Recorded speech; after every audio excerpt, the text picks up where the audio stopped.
Ya. Assalamualaikum warahmatullahi wabarakatuh. Selamat pagi, selamat siang, dan selamat malam untuk Prof. Tatang dan juga Prof. Tri, serta rekan-rekan semua. Pada kesempatan kali ini, kami dari kelompok 2 ada saya sendiri, Rida Nafianti, dan juga ada Mbak Alivia Nur Aini, ingin mempresentasikan final dari proyek kelas kami yang berjudul Penerapan BMC dan Design Thinking pada proses perancangan sistem pengajuan kredit kepemilikan rumah KPR Bank XYZ. Next. Berikut merupakan daftar isi dari penyampaian presentasi final proyek kelas kami. Next. Untuk upstream sendiri, jadi salah satu jenis layanan yang diberikan Bank XYZ kepada nasabahnya adalah kredit kepemilikan rumah atau KPR. Nah, saat ini masyarakat Indonesia masih mengandalkan KPR untuk membeli properti dengan permintaan yang terus naik hingga 94,69% pada bulan Maret 2023 berdasarkan data dari Bank Indonesia. Nah, masalah yang muncul dari layanan ini adalah proses pengajuan KPR yang masih manual, yang mana menurut Yayasan Lembaga Konsumen Indonesia, beberapa nasabah sering mengeluhkan perihal ketidaktransparanan perbankan dalam menyampaikan informasi mengenai KPR.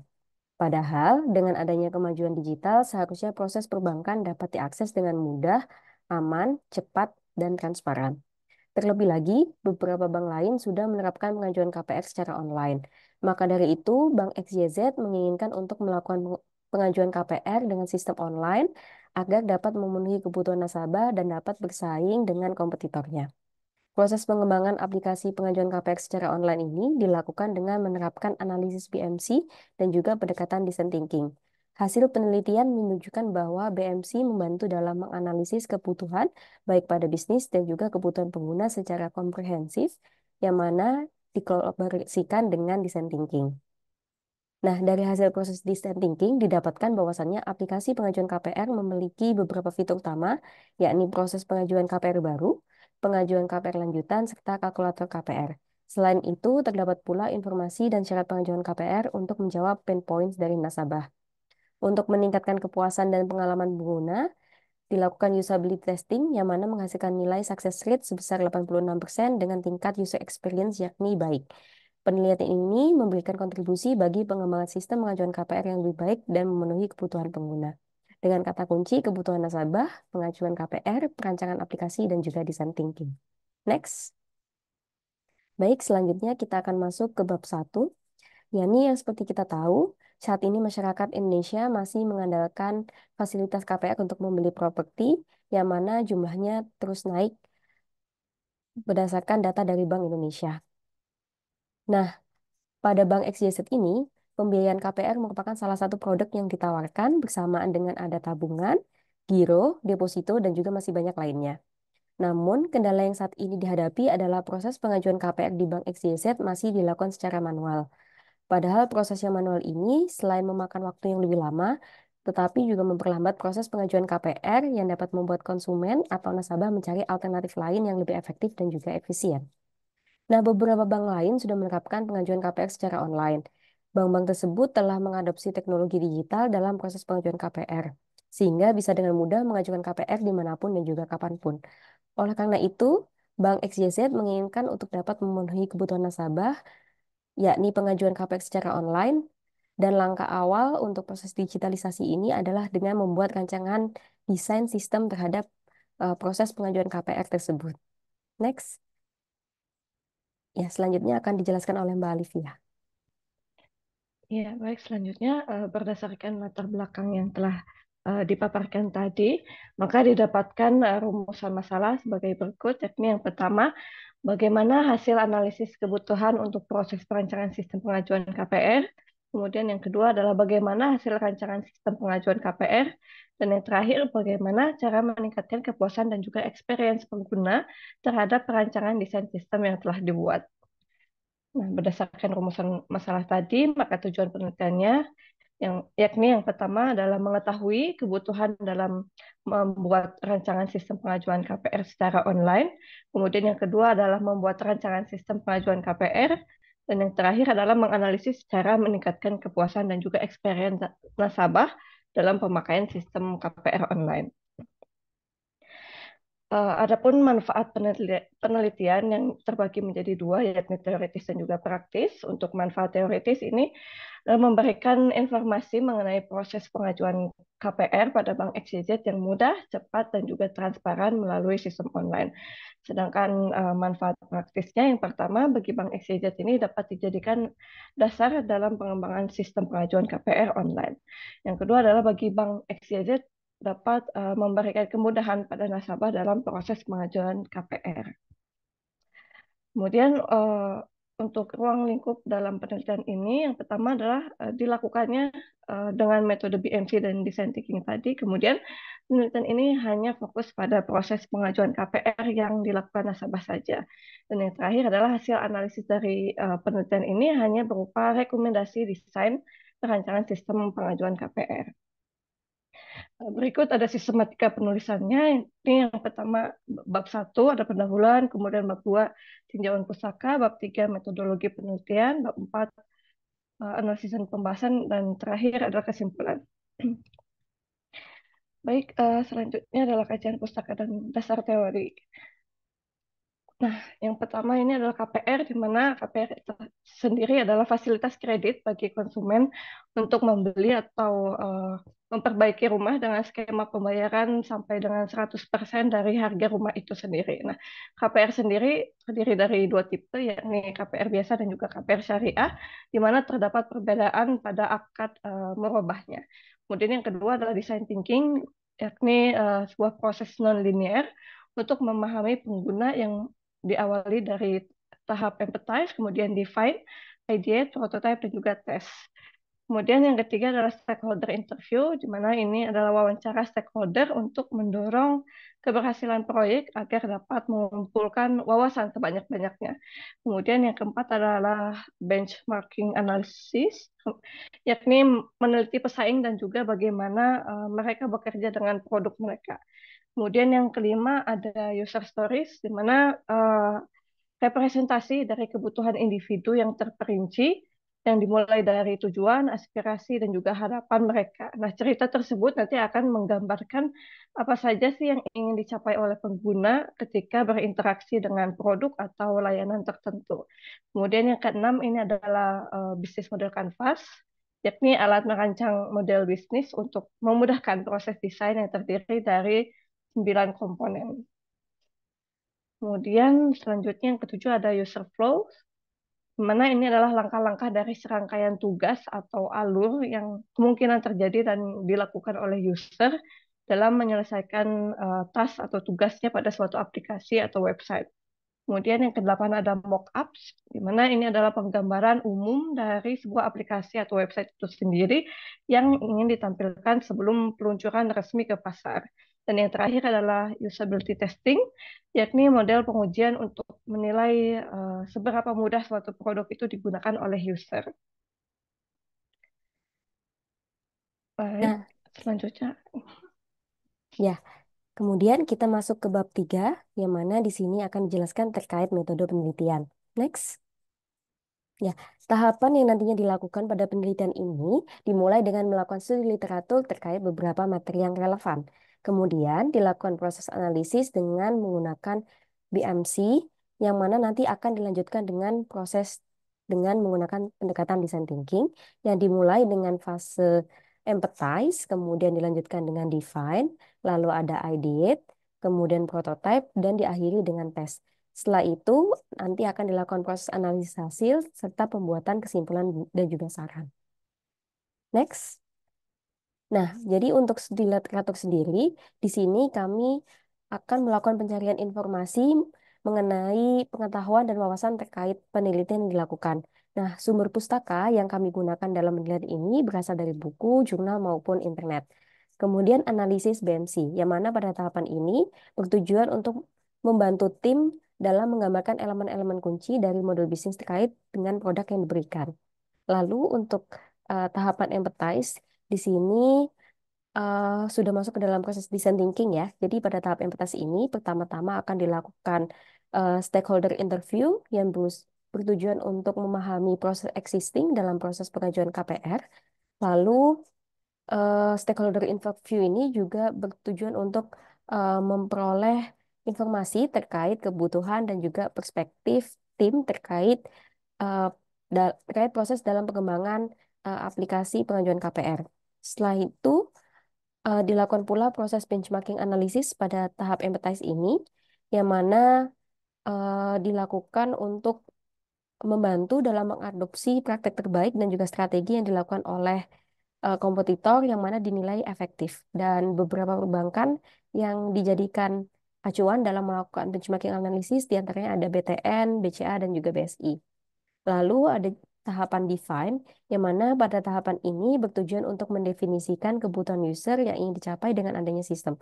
Nah, penentuan kebutuhan user ini dilakukan dengan pembuatan user story dan juga user needs yang membantu dalam mendeskripsikan sebuah fitur atau fungsi dari sudut pandang user. Lalu selanjutnya ada ideate, yang mana pada tahapan ini bertujuan untuk merumuskan ide-ide solusi yang didapat dari hasil empathize dan juga define. Nah, pada tahap ini akan dilakukan pembuatan user flow untuk menggambarkan alur interaksi user pada sistem, yang mana user flow ini juga berguna atau bermanfaat untuk proses prototyping pada tahap selanjutnya. Lalu selanjutnya ada tahap prototype, yang mana dari hasil empathize, define, dan juga ideate, kemudian akan dibentuk solusinya dalam bentuk visual, dalam bentuk mockup yang merupakan representasi visual dari antarmuka pengguna. Hal ini bertujuan untuk membantu stakeholder dan juga user dalam memiliki pandangan awal yang sama terkait fungsi, tampilan, dan tata letak elemen.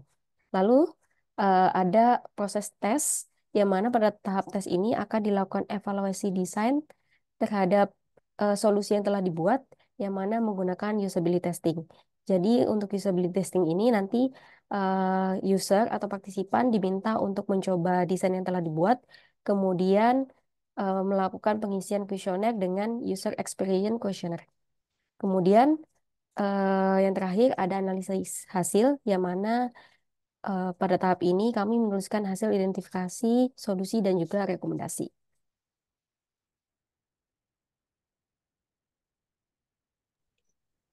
Ya, baik. Selanjutnya adalah hasil dan pembahasan. Di mana yang pertama ini adalah analisis BMC, di mana customer segmennya adalah generasi generasi milenial, pekerja sibuk dan juga pencari properti. Kemudian untuk value proposition yang utama adalah pembuatan e-form KPR yang terdiri nanti akan disediakan fitur simulator KPR, kemudian disediakan juga informasi status pengajuan yang aksesnya akan lebih mudah dan juga cepat, dan disediakan juga versi mobile maupun websitenya. Kemudian untuk channelnya adalah website dan media sosial, kemudian customer relationship-nya nanti akan ada online service, real-time status tadi, dan juga email dan newsletter. Kemudian untuk revenue stream-nya itu nanti didapatkan dari keuntungan atau margin sesuai akad, kemudian pelunasan harga rumah dan juga biaya administrasi. Nah, untuk key resources-nya itu ada dari aplikasi IKPR itu sendiri, kemudian dana jaminan, dan juga pengelolaan dokumen elektronik. Nah, untuk aktivitasnya nanti akan dilakukan riset dan pengembangan, validasi dan verifikasi data, dan juga pengelolaan dokumen elektronik. Untuk key partnersnya itu adalah developer perumahan, dan terakhir untuk cost structure-nya itu yang pertama ini mencairkan dana realisasi KPR, kemudian biaya riset dan pengembangannya, kemudian biaya maintenance sistemnya, dan juga biaya ads-nya. Kemudian untuk tahap pertama dari design thinking ini empathize, yakni stakeholder interview, mana tahap ini adalah nanti kita mempelajari proses pengajuan KPR existing pada Bank XYZ dengan melakukan wawancara kepada stakeholder. Dalam hal ini itu terbagi menjadi dua, yakni sales dan juga product owner KPR. Nah, berikut ada beberapa pertanyaan inti yang akan diajukan. Yang pertama adalah bagaimana alur pengajuan KPR di Bank XYZ. Kemudian yang kedua adalah apa saja sih pertanyaan yang diajukan pada form KPR. Kemudian yang ketiga, apakah terdapat syarat khusus saat mengajukan KPR. Kemudian yang keempat, apa saja kendala yang dialami saat mengajukan KPR. Dan yang terakhir, bagaimana keputusan pengajuan KPR. Kemudian setelah stakeholder interview ini nanti alurnya akan dimulai dari tim sales ini akan memberikan formulir kepada nasabah. Kemudian nanti nasabah itu akan mengisi formulir dan juga tanda tangan basah. Kemudian nanti nasabah akan memberikan lagi form dokumen persyaratan ke salesnya. Nah, kalau misalnya sesuai, berarti nanti tim sales ini akan menyerahkan ke SSU atau Sales Unit Support. Kalau tidak sesuai, maka akan dikembalikan lagi ke nasabah untuk dilengkapi kembali formnya. Kemudian tahap selanjutnya itu nanti SSU akan menerima form dan juga dokumen tadi, kemudian akan mengecek silik silik nasabah dan juga data diri lainnya, kemudian akan scan dokumen nasabah dan juga upload dokumen ke sistem. Nah, untuk penelitian ini fokusnya itu dari tahap tim sales tadi sampai si nasabah ini menyerahkan formulir lagi ke tim sales. Nah, untuk yang SSU ini tidak akan fokus dibahas di penelitian ini. Kemudian dari hasil stakeholder interview ini didapatkan pain points eh, dari nasabah, yakni yang pertama ini input formnya itu terlalu banyak. Kemudian nasabah juga seringkali tidak tahu syarat apa saja sih yang dibutuhkan. Kemudian nasabah kalau ingin mengetahui status pengajuannya itu harus tanya lagi ke RM. Kemudian sales juga harus mendampingi si nasabah ini agar tidak salah isi. Kemudian nasabah juga terkadang sering typo penulisannya dan juga kadang tulisannya tidak mudah dibaca. Kemudian nasabah juga harus datang ke cabang untuk mengajukan KPR. Selanjutnya itu kalkulator simulasi KPR ini masih terlalu sederhana, jadi masih tidak real time si kalkulatornya dan juga sales juga itu harus membawa banyak kertas saat ingin mengunjungi nasabah. Kemudian masih pada tahap empathize, yakni proses yang kedua ini benchmarking analysis, di mana terdapat 5 hal yang menjadi pembandingnya, terdiri dari kalkulator KPR, kemudian e-form, status pengajuan, responsive design, dan juga mobile app. Nah, pada tabel ini terlihat bahwa semua bank ini sudah memiliki kalkulator atau simulator KPR pada websitenya, namun memang hanya beberapa mungkin eh, yang sudah proper si kalkulatornya dan juga beberapa bank ini juga yang memiliki aplikasi mobile-nya juga masih Bank BTN dan juga Bank Mandiri. Nah, kemudian untuk pengajuan e-form ini rata-rata sudah bisa dilakukan oleh bank konvensional. Untuk di bank syariah sendiri ini baru BSI saja. Kemudian untuk status pengajuan juga baru terlihat ada Bank BTN dan juga BCA, dan responsive design juga hampir beberapa sudah menerapkan di bank tertentu. Nah, kemudian eh, selanjutnya akan dibahas oleh Mbak Rida lagi. Ya, selanjutnya berdasarkan hasil pain points yang telah diperoleh, maka pada tahap defend ini akan dilakukan pembuatan user story dan juga user needs, yang mana pembuatan user story dan user needs ini bertujuan untuk lebih menggambarkan dengan jelas masalah atau tantangan yang ingin diselesaikan, kemudian juga mengidentifikasi kebutuhan gitu ya yang diperlukan oleh nasabah. Nah, pada tahap defend ini kami berusaha untuk menjawab problem statement, yakni bagaimana membuat proses pengajuan KPR di Bank XYZ mudah, cepat, dan transparan, namun tetap fleksibel dan bisa di-track oleh pemohon. Nah, hasil dari problem statement tersebut dituangkan dalam user story dan juga user needs, yang mana user story yang pertama, yakni sebagai nasabah KPR, saya ingin mengetahui informasi KPR dengan mudah. Maka user needs-nya adalah aplikasi KPR harus menyediakan informasi terkait persyaratan dan juga langkah-langkahnya.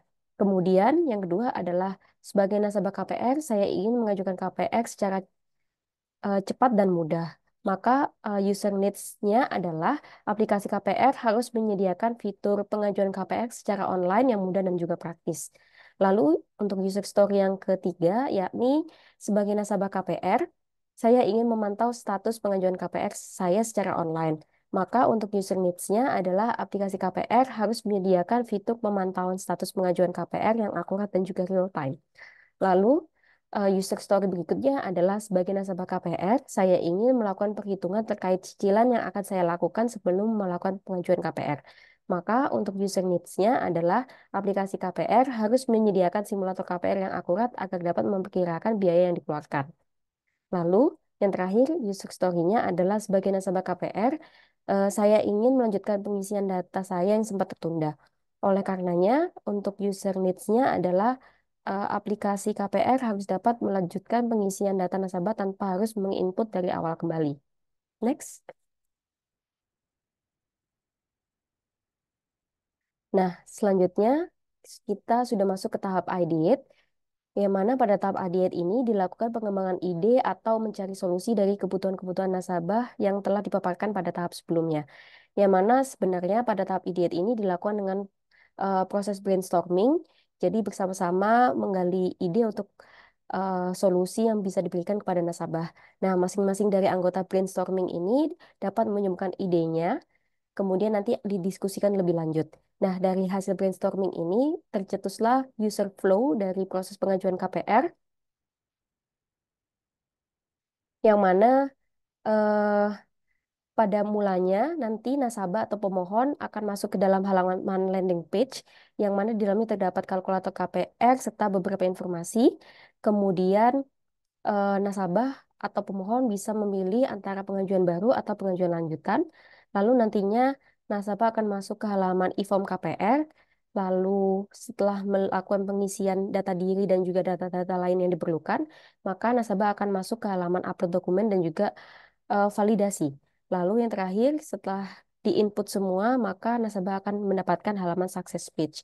Nah, setelah itu proses akan dilanjutkan melalui internal bank, yang mana pada tahap empathize pada flow existing, yakni saat dokumen diterima oleh tim SSO. Seperti itu.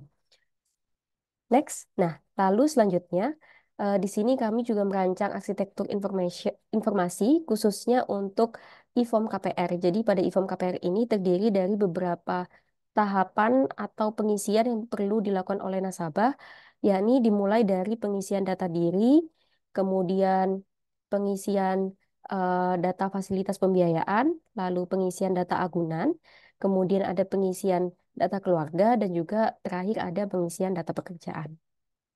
Next.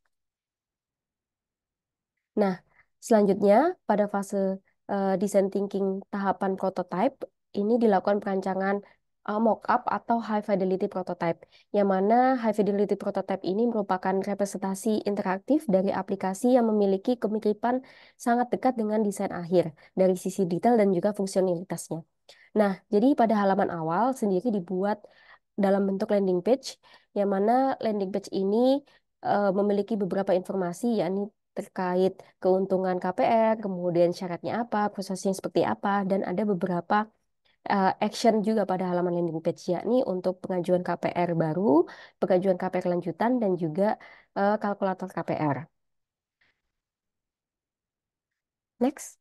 Nah, pada saat user itu klik eh, kalkulator KPR gitu ya, atau sebenarnya pada landing page itu buttonnya title-nya adalah hitung sekarang gitu, maka nasabah atau user akan masuk ke halaman kalkulator KPR. Di sini nasabah itu bisa isi beberapa data yang diperlukan seperti jenis programnya apa, kemudian jenis akadnya apa, pokok pembiayaannya berapa, kemudian uang bukanya berapa, dan juga jangka waktu pembiayaan.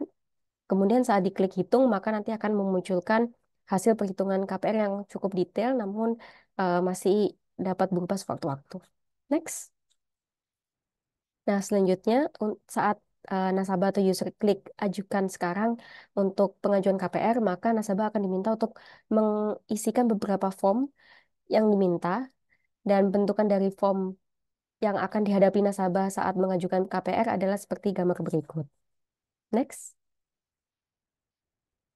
Itu juga merupakan bagian lanjutan dari pengajuan KPR-nya. Lalu pada tahap terakhir, nanti nasabah diminta untuk upload dokumen. Di sini dokumen yang diupload adalah KTP dan juga NPWP. Setelah diupload, maka nanti pengajuan KPR dari nasabah akan berhasil. Next. Nah, untuk prototipe ini juga dilengkapi dengan desain sistem, yang mana desain sistem sendiri ini membantu untuk memberikan konsistensi dalam proses desain. Di sini ada aturan terkait penggunaan tipografinya, kemudian penggunaan warna, penggunaan icon, dan juga penggunaan elemen-elemen desainnya. Next.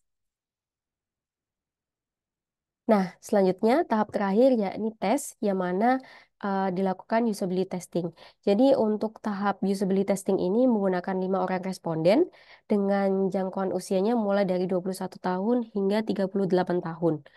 Yang mana pemilihan jumlah responden 5 orang tersebut didasarkan oleh penelitian dari Nielsen di tahun 2000, yang mana memberikan rekomendasi bahwasannya pengujian cukup dilakukan dengan 5 orang karena 5 responden itu sudah cukup dapat menemukan masalah usability sebanyak 85%. Nah, untuk metodologinya sendiri pada usability testing, yakni yang pertama ada task scenario dan juga yang kedua ada UIQS atau User Experience Questionnaire, yang mana nanti eh, pada awalnya partisipan itu diminta untuk mengerjakan tugas berdasarkan daftar tugas yang telah diberikan. Nah, partisipan itu diminta untuk mencoba pada desain solusi yang telah dibuat.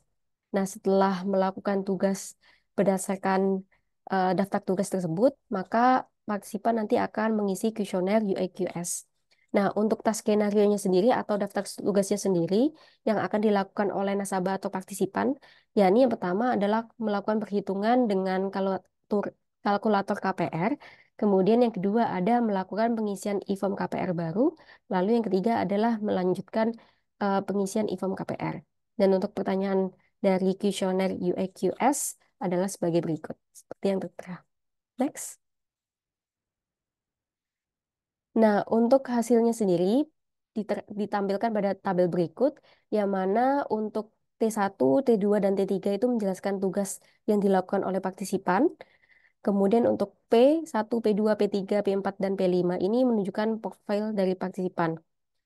Nah, dalam hal ini pemberian nilai didasarkan pada seberapa mudah dan cepat partisipan mengerjakan tugas yang diberikan untuk dilakukan pada e-form KPR. Nilai S itu merujuk pada sukses atau berhasil, diberikan kepada partisipan yang bisa mengerjakan tugas dengan lancar. Kemudian nilai atau partial sukses atau berhasil sebagian diberikan untuk partisipan yang menyelesaikan tugasnya, namun masih terdapat beberapa kendala seperti salah klik yang menyebabkan partisipan itu masuk ke menu yang lain. Kemudian untuk F itu berarti failed atau gagal, yang mana berarti partisipan itu sama sekali tidak dapat menyelesaikan tugas yang diberikan. Nah, dari hasil tabel tersebut dapat dilihat bahwasannya dari keseluruhannya terdapat 4 tugas dari keseluruhan partisipan yang ia partisial sukses, sehingga saat dihitung untuk success rate dari task scenario ini adalah 86%. Nah, kemudian untuk hasil dari kuesioner UAQS-nya secara keseluruhan itu dari aplikasi pengajuan KPR ini mendapatkan nilai good. Baik, selanjutnya adalah kesimpulan dan saran. Terdapat 3 poin di mana dalam menjawab kebutuhan pelanggan dalam proses perancangan aplikasi KPR ini, BMC itu membantu dalam menganalisis kebutuhan baik pada bisnis dan juga kebutuhan pengguna secara komprehensif, yang mana didetailkan pada tahap empathize di design thinking. Kemudian dalam hal ini, kebutuhan penggunanya adalah aplikasi dapat menjadi tool yang dapat mempermudah proses pengajuan, pemantauan, dan juga simulator KPR. Sedangkan kebutuhan bisnisnya adalah meningkatkan kepuasan pelanggan dan juga efisiensi penggunaan aplikasi KPR. Kemudian dalam menjawab perancangan sistem pengajuan KPR ini, BMC itu menjadi bagian BMC pada bagian value proposition itu membantu dalam perancangan arsitektur informasi yang didetailkan kembali pada tahap ideate di design thinking. Nah, dalam hal ini, komponen penting pada aplikasi KPR ini terdiri dari pengajuan KPR yang mana nasabah itu nanti mengisi data-data penting, kemudian upload dokumen wajib lainnya, dan juga ada simulator KPR. Kemudian dalam menjawab poin terakhir, yakni kepuasan dan juga experience pengguna terhadap desain sistem, design thinking ini berperan penting dalam meningkatkan kepuasan dan juga pengalaman pengguna. Nah, usability testing menunjukkan bahwa desain sistem pada aplikasi aplikasi KPR sendiri, aplikasi KPR pada Bank XYZ ini sudah memuaskan bagi pengguna, dan tentunya juga evaluasi akan terus dilakukan secara berkala dalam meningkatkan fitur yang lebih fungsionalitas sesuai perkembangan zaman. Sehingga saran yang diberikan dari penelitian ini adalah menggunakan BMC secara komprehensif yang dikolaborasikan dengan metode design thinking agar value proposition-nya itu bisa selaras dengan hasil empati terhadap target user. Dan yang kedua adalah melakukan evaluasi berkala baik pada tahap BMC dan juga design thinking agar hasilnya itu dapat memberikan dapat menghasilkan desain yang efisien dan juga sesuai dengan tujuan bisnis dari perusahaan itu sendiri. Berikut daftar pustakanya. Sekian pemaparan final project dari kelompok kami. Terima kasih atas perhatiannya. Mohon maaf apabila terdapat kekurangan. Wassalamualaikum warahmatullahi wabarakatuh.